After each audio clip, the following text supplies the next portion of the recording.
देख रहे हैं योर मनी पर्सनल फाइनेंस से जुड़ा हमारा स्पेशल शो जो हर रोज हम लेकर आते हैं आपके लिए, ताकि आपकी मदद कर सकें आपके पोर्टफोलियो की प्लानिंग करने में, आपके गोल्स को सेट करने में, या फिर जो शुरुआत आपने की उसको कैसे आप बेहतर बना सकते हैं। तमाम बातें हमारे एक्सपर्ट्स आपको बताते हैं, आपकी मदद करते हैं। तो अगर आपके पास भी इन्वेस्टमेंट से जुड़ा हुआ कोई सवाल है तो आप अपने क्वेश्चन हमें भेज सकते हैं वेरियस प्लेटफॉर्म्स के थ्रू। व्हाट्सएप नंबर है 7045220000। इसके अलावा आप ईमेल भी कर सकते हैं yourmoney@nw18.com।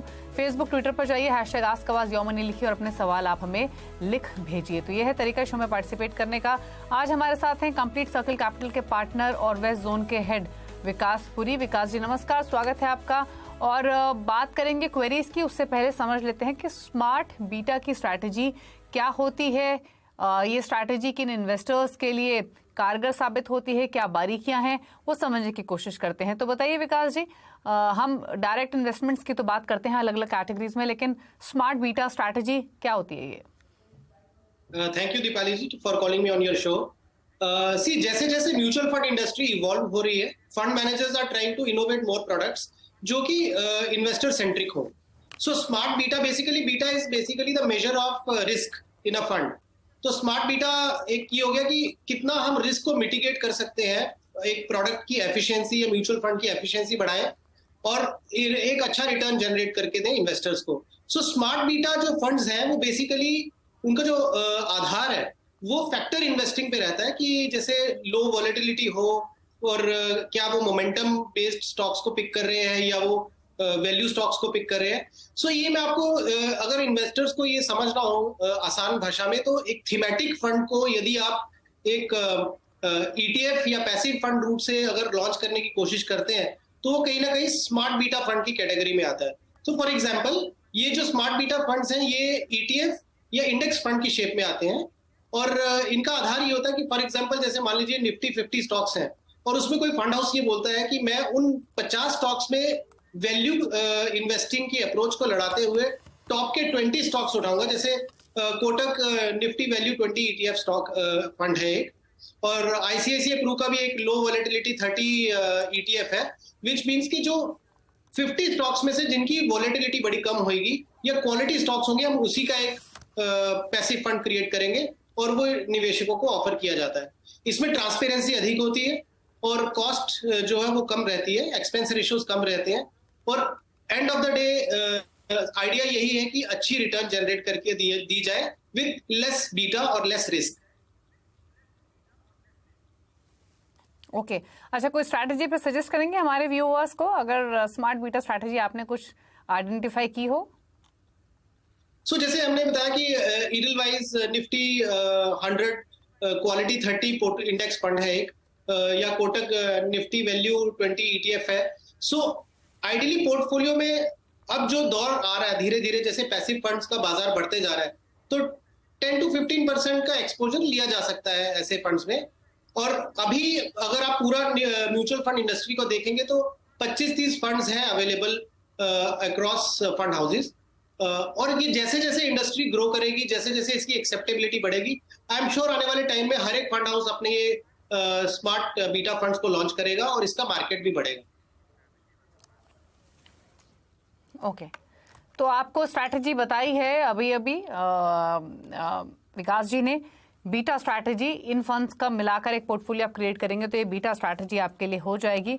और बेसिकली जैसे आपको बताया कि स्मार्ट बीटा स्ट्रैटेजी के फायदे क्या हैं, इसमें रिस्क कम रहती है जनरल मार्केट रिस्क के मुकाबले, और इसीलिए उस तरीके से फंड्स को मिला जुलाकर ये स्ट्रैटेजी तैयार की जाती है। आप नोट भी कर सकते हैं ये फंड्स, 2 बार बताए भी इनफैक्ट विकास जी ने। Edelweiss Nifty 100 quality 30 index fund, ICICI Pru Nifty low volume 30 ETF fund, ICICI Pru alpha low, ICICI Pru NV 20 ETF, Kotak NV 20 ETF, Nippon India Nifty 50 value 20 index fund और UTI Nifty 200 momentum 30 index fund. तो ये details आपके लिए। अब बात करते हैं callers से। संजय है प्रयागराज से हमारे साथ सवाल पूछने के लिए। संजय नमस्कार, बताइए क्या क्वेश्चन है आपका? नमस्ते मैम, मेरा क्वेश्चन ये है कि मैम इस समय वर्तमान में हम जो है मेरा लार्ज कैप में 2000 पर मंथ, पराग पारिक फ्लेक्सी कैप में 4000 per month, axis mid cap में 2000 per month, SBI small cap 4000 per month, Kotak multi asset allocation fund में 2000 पर मंथ। इसके अलावा हमारा एनपीएस में मैम 25,612 पर मंथ का है और ये कॉर्पस लगभग 35 लाख का हो चुका है। पीपीएफ में मैम 11.67 लाख अभी तक कॉर्पस जमा हो चुके हैं और इसमें 3,500 पर मंथ इसमें करता हूं मैम। तो मेरा टारगेट है मैम 2027 तक करीब 20 लाख और उसके पश्चात रिटायरमेंट प्लानिंग 2037 में करीब 2 करोड़ रुपए चाहिए मैम। तो इसके लिए मैम क्या ये फंड सफिशिएंट है या इसमें हमें कुछ चेंज करना होगा, सुझाव दीजिए मैम। तो 14,000 की एसआईपी चल रही है, 11 लाख पोर्टफोलियो की वैल्यू, 4 साल बाद बच्चे की पढ़ाई के लिए 20 लाख चाहिए और 14 साल बाद 2 करोड़ का टारगेट लेके चल रहे हैं। फंड्स इनके देखें तो इनके पास है Kotak multi allocation, Mirae asset large cap, Axis mid cap, इन 3 फंड्स में तो 2,000 रुपए महीना डाल रहे हैं। पराग पारिक फ्लेक्सी कैप और एसबीआई स्मॉल कैप में 4,000 ईच है। एनपीएस में इनका 35 लाख का कॉर्पस है, पीपीएफ में भी 11 लाख का कॉर्पस है, वहां भी ये मंथली बेसिस पे इन्वेस्टमेंट्स कर रहे हैं। तो traditional plus mutual fund investments का मिला जुलाकर इन्होंने पोर्टफोलियो बनाया हुआ है। क्या सजेशन इनके लिए? संजय भाई, बहुत अच्छा आपने एक मिक्स बनाया अपने पोर्टफोलियो का। आपने एनपीएस लिया है, आपने पीपीएफ लिया है और म्यूचुअल फंड का मिक्स लिया हुआ है, तो वो तो बहुत अच्छा है और आपके फंड सिलेक्शन बहुत अच्छे लगे। तो मैं अननेसेसरली कोई भी चेंजेस उसमें आपको सजेस्ट नहीं करूंगा। बट एक बात जरूर बोलूंगा संजय भाई, देखिए एनपीएफ अगर हम कैलकुलेशन लें, एनपीएस 8-8.5% और पीपीएफ का तो ब्लेंडेड यील्ड आप 8% मान के चलिए और म्यूचुअल फंड का मैं अगर कंजर्वेटिव लेके चलता हूं तो 12% का यील्ड मान के चलिए। अब क्योंकि एनपीएस और पीपीएफ आपके इतने लिक्विड नहीं होंगे इस समय, क्योंकि उनकी एक अवधि रहती है, उसके बाद ही आप उसको लिक्विडेट कर सकते हैं। तो यदि 4 साल में आपको रिक्वायरमेंट है तो एक म्यूचुअल फंड ही एक ऐसा लिक्विड एसेट है जहां से आप अपना 20 लाख रुपए निकाल सकते हैं। मौजूदा परिस्थिति में खाली म्यूचुअल फंड को लेकर चलूं कि 11 लाख आपका लमसम है और आप जो 14,000 की एसआईपी कर रहे हैं, उससे आपका कुछ 26 लाख का कॉर्पस क्रिएट होगा, वहां से आप 20 लाख यूज कर सकते हैं। फिर आपका जो 6 लाख रुपया बच गया और बाकी जो आपका पीपीएफ और एनपीएस चल रहा है, ये सब मिला के अगले आप जो 14 साल का आपका अवधि है उसमें लगभग 2 करोड़ 75 लाख रुपए का आपका कॉर्पस बन जाएगा। टारगेट आपका कंप्लीट है, लेकिन मेरी अगर आप मैक्रो लेवल पे देखेंगे, ऑब्जर्वेशन ये है कि एनपीएस में एक्सपोजर आपका बहुत हाई है और आपका monthly exposure to NPS is also high.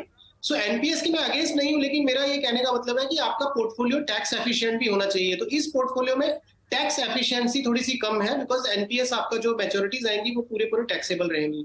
तो उसके लिए मैं ये चाहता हूं कि आप या तो अपना एनपीएस को कट डाउन करके म्यूचुअल फंड के सिप बढ़ा दीजिए, जो 2-2 हजार वाले हैं उसमें बढ़ा दीजिए, या आप उसको कट डाउन नहीं करना चाहते, आपके पास एडिशनल कैपेसिटी है टू इंक्रीज सिप या आप स्टेप अप कर सकते हैं ईयर ऑन ईयर, तो म्यूचुअल फंड को बढ़ाइए और एनपीएस को अब उतना ज्यादा आप एक्सपोजर ना दीजिए, बिकॉज ऑलरेडी आपका एक साइजेबल कॉर्पस जमा हो चुका है। तो ये मेरे आपके लिए 2-3 छोटे एडवाइस थे कि जो आप कर सकते हैं। So increase your mutual fund और पीपीएफ अपना एनपीएस का या तो आप कट डाउन कर सकते हैं, कट डाउन करिए, या फिर एनपीएस में और मत बढ़ाइएगा मंथली एक्सपोजर, आप वो म्यूचुअल फंड में बढ़ाइए, क्योंकि आपको म्यूचुअल फंड आपको लॉन्ग टर्म में 12 से 14% के ऊपर इजीली दे देगा। एनपीएस यदि आपका ब्लेंडेड रिटर्न भी होगी तो 8.5-9% का आप एक्सपेक्ट कर सकते हैं। ओके, चलिए, तो आपको आपके पोर्टफोलियो को लेकर सजेशंस दिए गए हैं। म्यूचुअल फंड पोर्टफोलियो आपका बिल्कुल सही है, कोई बदलाव उसमें रिकमेंडेड नहीं है, आप इन्वेस्टेड रह सकते हैं। रही बात आपके गोल्स की, तो उसके बारे में भी आपको राय दी गई है। आप 14 इयर्स में 3.25 करोड़ के आसपास का एक्यूमुलेशन कर लेंगे अपने प्रीवियस गोल को हासिल करने के बाद। अजय कुमार सक्सेना राजस्थान से हमारे साथ मौजूद हैं। अजय नमस्कार, बताइए क्या सवाल है आपका? हाँ मैडम, मैं ये म्यूचुअल फंड में ये एसआईपी कर रहा हूँ अराउंड 32,500 की। तो ये अलग अलग है, एक एचडीएफसी टॉप 100 फंड है, एक इसका। ओके, तो मैं अपने इसमें फंड्स की डिटेल है हमारे पास, आप अपने गोल बताइए क्या है। मैं गाइडेंस चाहता हूँ, ये जो मेरे म्यूचुअल फंड है मेरे को कुछ चेंज करना चाहिए क्या अपने म्यूचुअल फंड को, या कंटिन्यू रखूं एसआईपी में? और मेरा नेक्स्ट आपके पोर्टफोलियो की वैल्यू कितनी है अभी अराउंड 14 लाख है। ओके, 14 लाख पोर्टफोलियो की वैल्यू। और कोई गोल है आपका कि एक्यूमुलेशन करने का कोई टारगेट लेके चल रहे हैं? हाँ, 7 इयर्स तक मैं कंटिन्यू करना चाहता हूँ ये एसआईपी।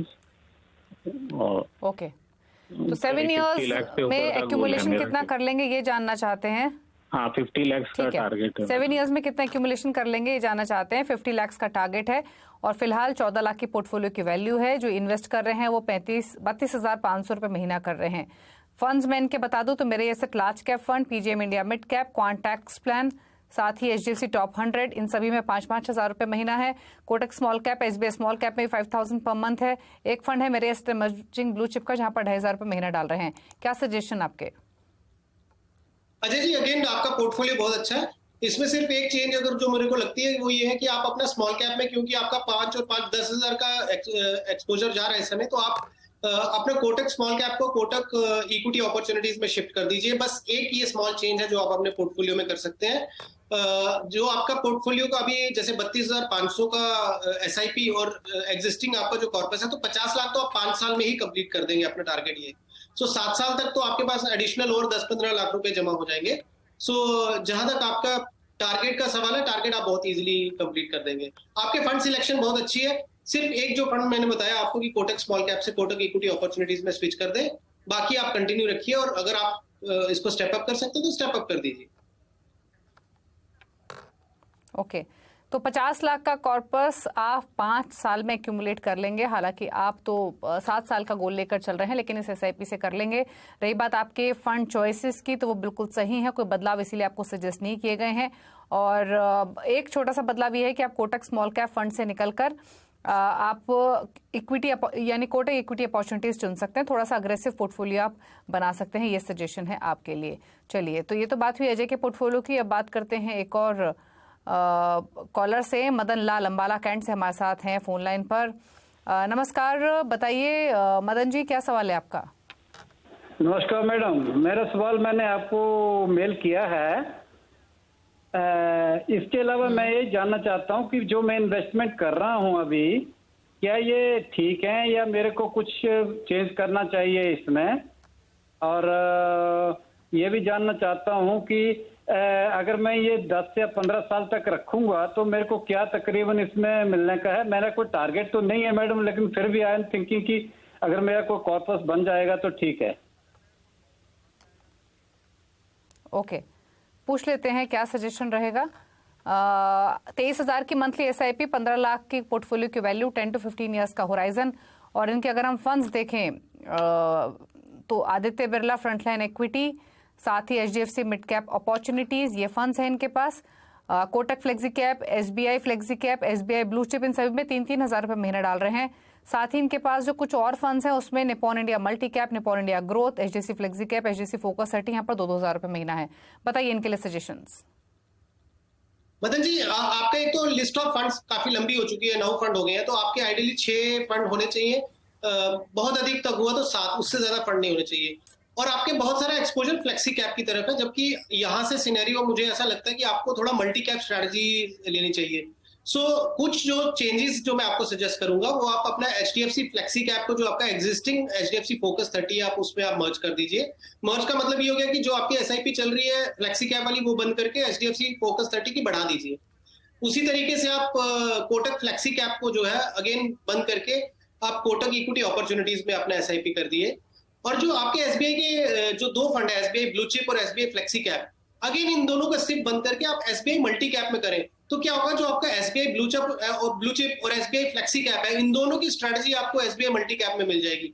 तो जो अगर एक ही फंड में आपको दोनों का मिल जाएगा अगर मैनेजमेंट और उसका स्ट्रेटजी, तो फिर आपको 2 फंड लेने की जरूरत नहीं है। तो इस तरीके से ये माइनर चेंजेस आप कर लीजिए। रही बात आपके जो करंट आप 23,000 का सिप कर रहे हैं और 15 लाख का आपका लमसम है, यदि आप 10 साल इसको कंटिन्यू करते हैं और मैं 12% की दर से लेता हूं, तो रफली 1 करोड़ का आपका कॉर्पस हो जाएगा। और यही आप 10 के बदले 15 साल करते हैं तो 1,84,85 लाख के आसपास हो जाएगा। पावर ऑफ कंपाउंडिंग यही होती है कि आप जो 10 साल में एक्यूमुलेट करेंगे, वो उससे ऑलमोस्ट डबल आप अगले 5 साल में कर देंगे। तो यदि 15 साल तक आप कैरी करते हैं तो आप 1.25 करोड़ या 1,80,85 लाख के आसपास इजीली अचीव कर देंगे। और वो भी मैंने 12% बोला। फंड्स की कैपेसिटी और उनकी जो ट्रैक रिकॉर्ड है वो है कि ये 14-15% से ग्रो करते हैं। ओके, चलिए, तो आपके लिए सजेशंस दिए गए हैं आपके पोर्टफोलियो को लेकर। उस हिसाब से आप रणनीति बना सकते हैं। जो आपकी मंथली एसआईपी है 23,000 रुपये की, उससे आप 10 साल में 1 करोड़ का कॉर्पस एक्यूमुलेट कर लेंगे। और अगर आप 15 साल का समय देते हैं तो क्लोजर टू 2 करोड़ का आप एक्यूमुलेशन कर लेंगे। रही बात आपके पोर्टफोलियो की, तो आपके पोर्टफोलियो में थोड़े से बदलाव आपको सजेस्ट किए गए हैं। आप थोड़े चेंजेस कर सकते हैं, जिसमें HDFC फ्लेक्सी कैप को HDFC फोकस 30 में आप मर्ज कर सकते हैं। इतना बड़ा पोर्टफोलियो की जरूरत नहीं है, आप थोड़ा सा इसको सेग्रीगेट कर सकते हैं इस पूरे पोर्टफोलियो को। ये सजेशन है आपके लिए, जिसमें आप कोटक फ्लेक्सी कैप को कोटक इक्विटी अपॉर्चुनिटीज में बदल सकते हैं, SBI ब्लू चिप को SBI मल्टी कैप में। तो कुछ फंड से आपको निकलना है और जो फंड्स आपको रखने हैं नए एडिशन के तौर पे, उसमें आप HDFC focus 30, Kotak equity opportunities और SBI मल्टी कैप रख सकते हैं। चलिए रुक रहे हैं इसी के साथ एक ब्रेक के लिए। ब्रेक के उस पर कुछ और सवालों को लेंगे। आप देखते रहिए योर मनी।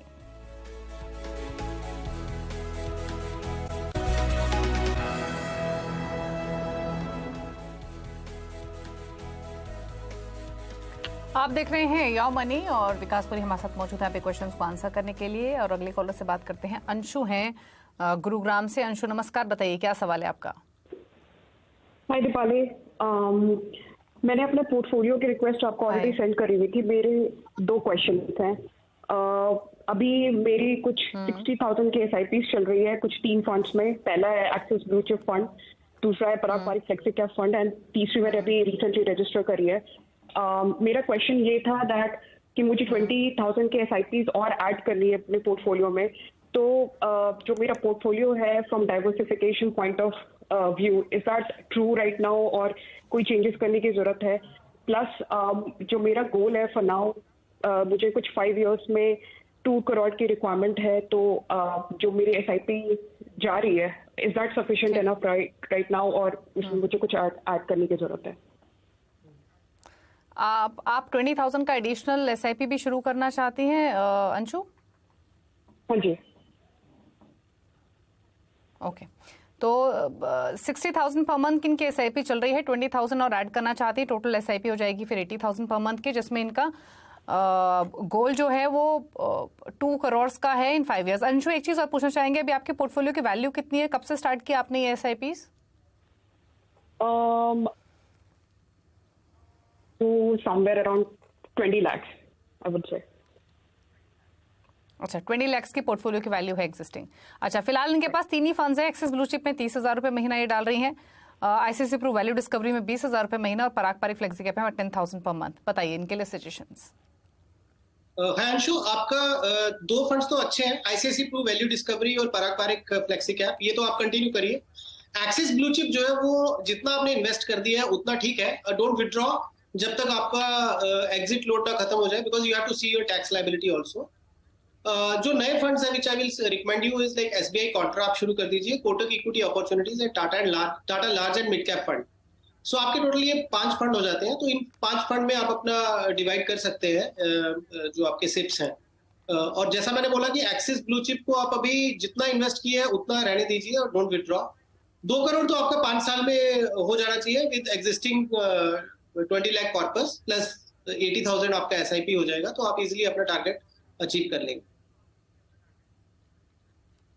ओके, तो यानी आप अपने गोल को आसानी से हासिल कर सकेंगे, सिर्फ थोड़े से बदलाव आपको बताए गए हैं। एक्सिस ब्लू चिप से आप निकल जाइए और लॉक इन पीरियड जब तक है तब तक आप बनी रहिए, लेकिन आपके पास SBI contra, Kotak equity opportunities, Tata large and mid cap, ये फंड्स ऐड कर लीजिए। Parag Parikh flexi cap, ICICI Pru value discovery आप अपने पास रखिए पोर्टफोलियो में। ये सलाह आपके लिए दी गई है। चलिए बात करते हैं एक और सवाल की, और ये सवाल हमें भेजा है प्रयास सिंह ने, और क्वेश्चन इनका है इन्वेस्टमेंट्स को लेकर ही। 50,000 की इनकी फिलहाल SIP चल रही है और इस SIP में ये जो इन्वेस्ट कर रहे हैं वो 50,000 पर मंथ का है। 17 लाख पोर्टफोलियो की वैल्यू है। 10 इयर्स में 1.5 करोड़ का ये टारगेट लेके चल रहे हैं।